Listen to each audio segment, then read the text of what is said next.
Hi there, interior design lovers. Welcome back to the Business of Beautiful Spaces, the podcast where we blend design inspiration with all behind-the-scenes tips and tricks you need to thrive in your business.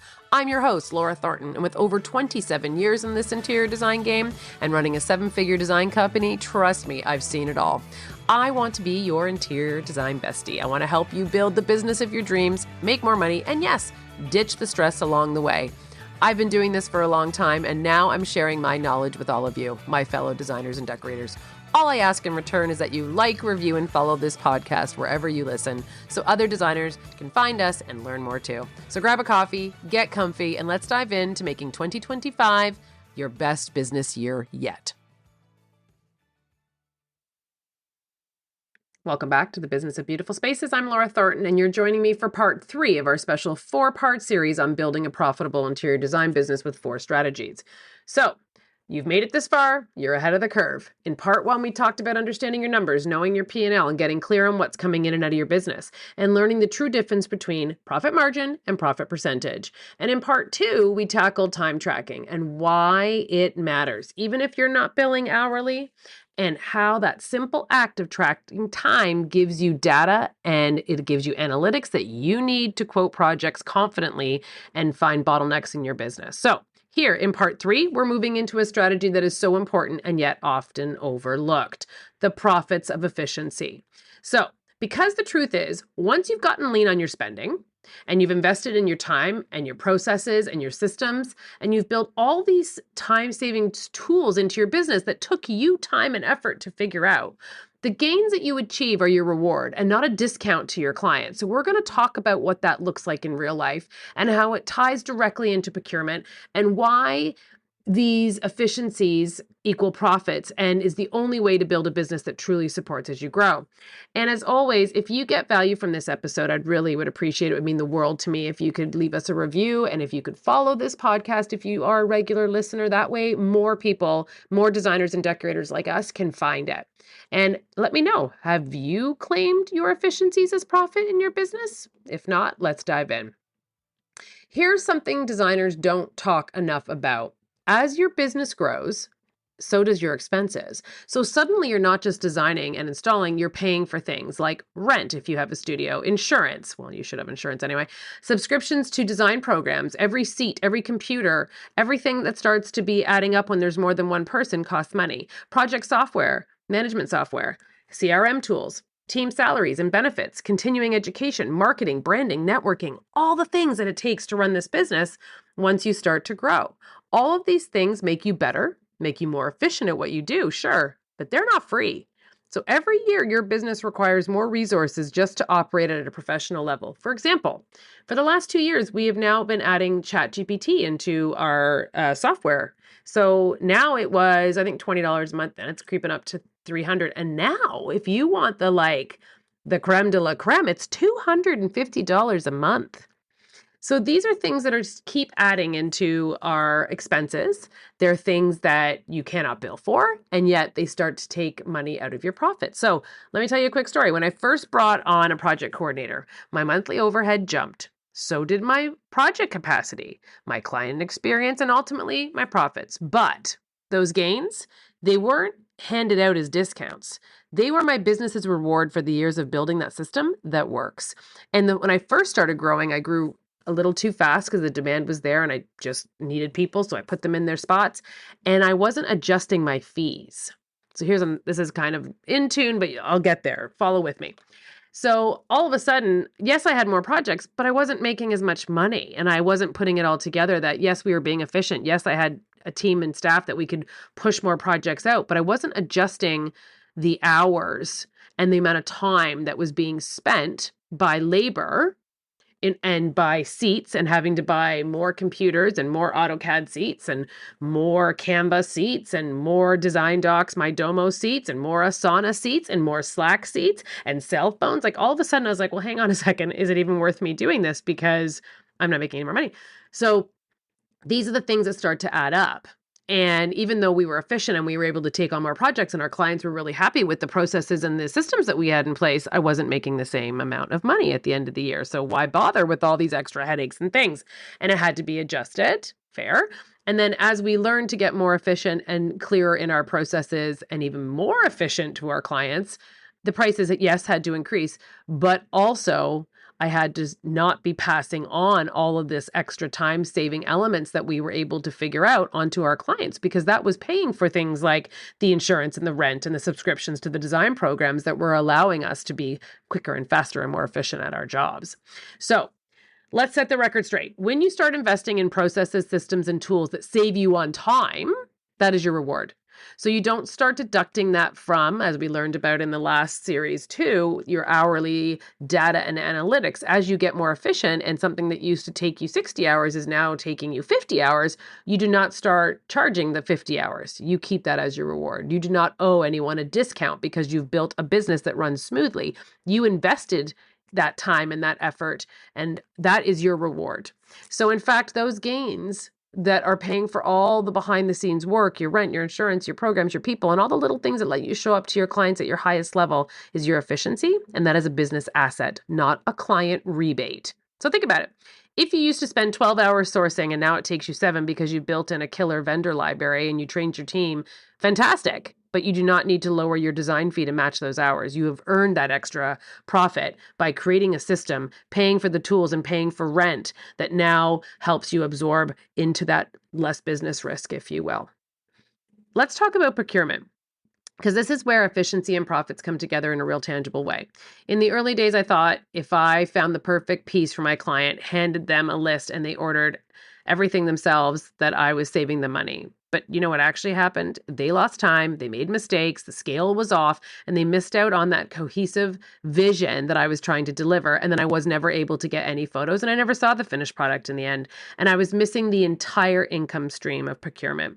So when you manage procurement, sourcing, pricing, ordering, tracking, handling the damages, scheduling the installs, you're not just adding another fee, you are offering an elite, all-inclusive experience that saves your client stress, time, and endless headaches. And every time your system and partnerships make this process faster and smoother, it's profits that you get to keep.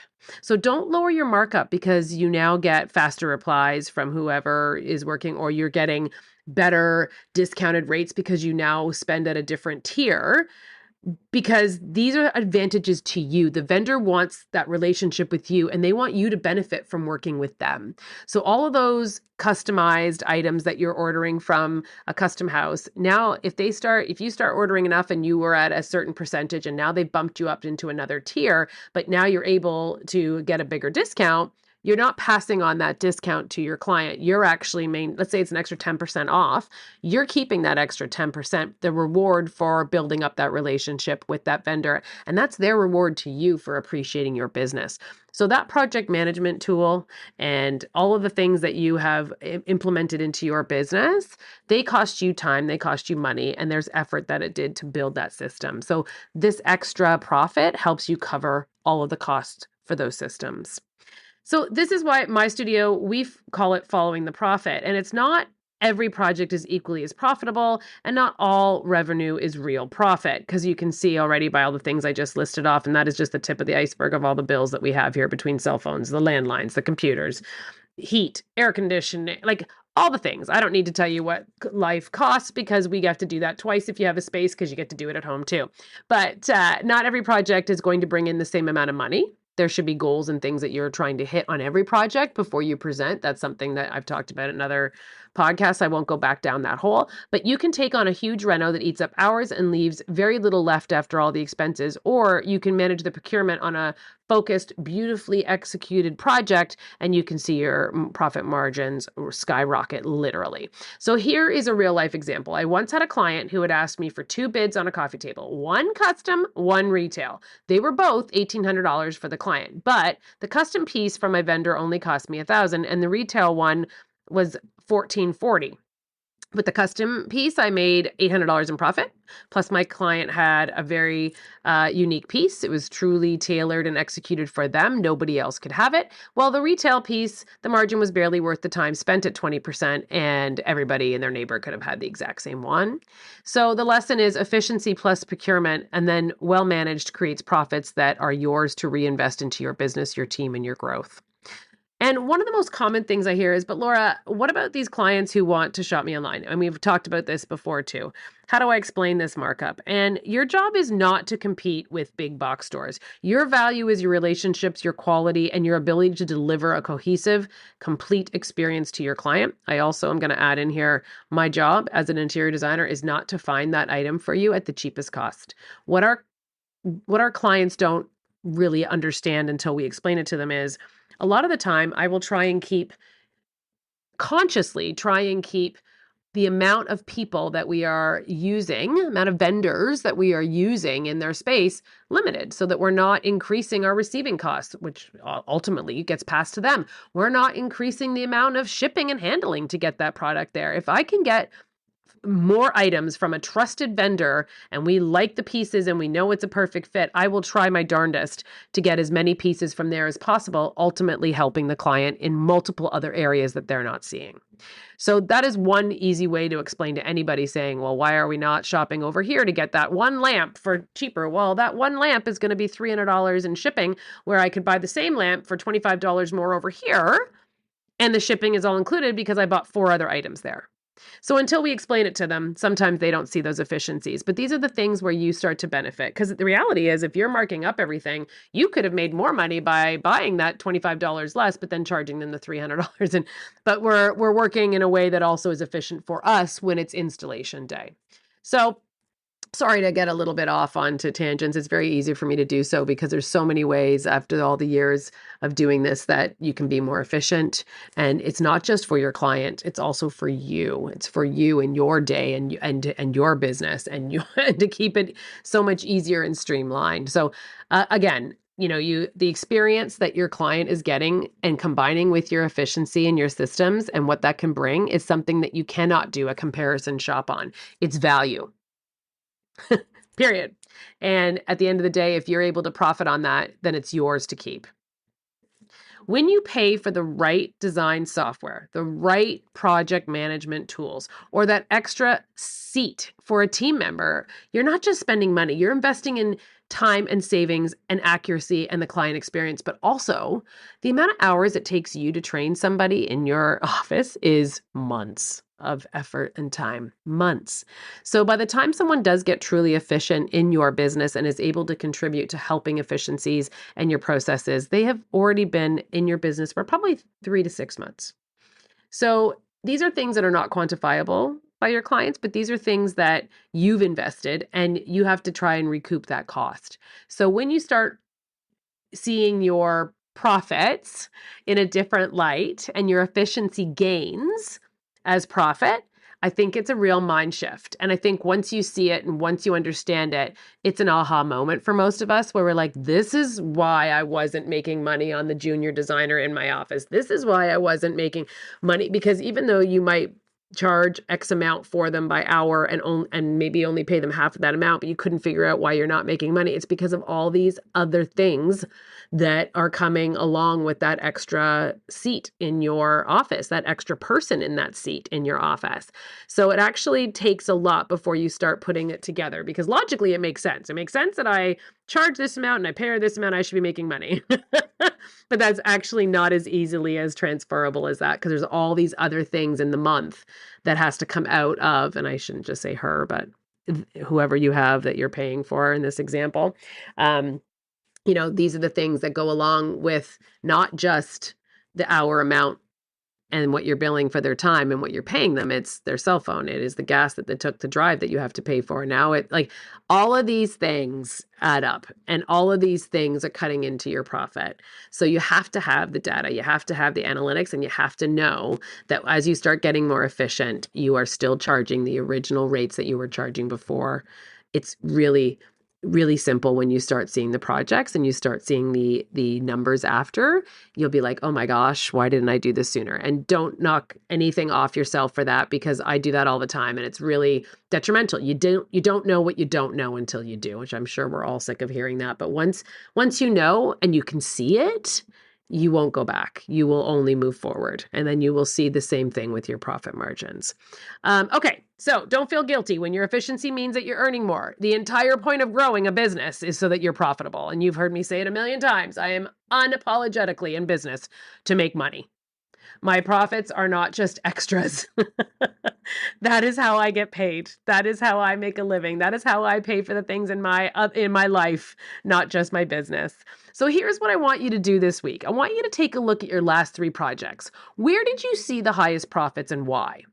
Was it your design fees or was it your procurement process? Or was it the products in your procurement?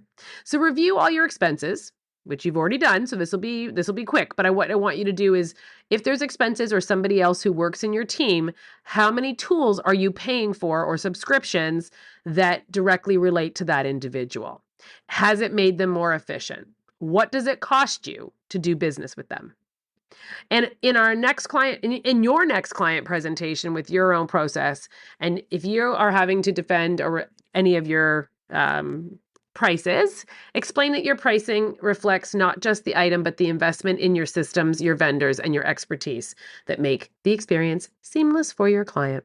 Okay, don't forget, this was part 3.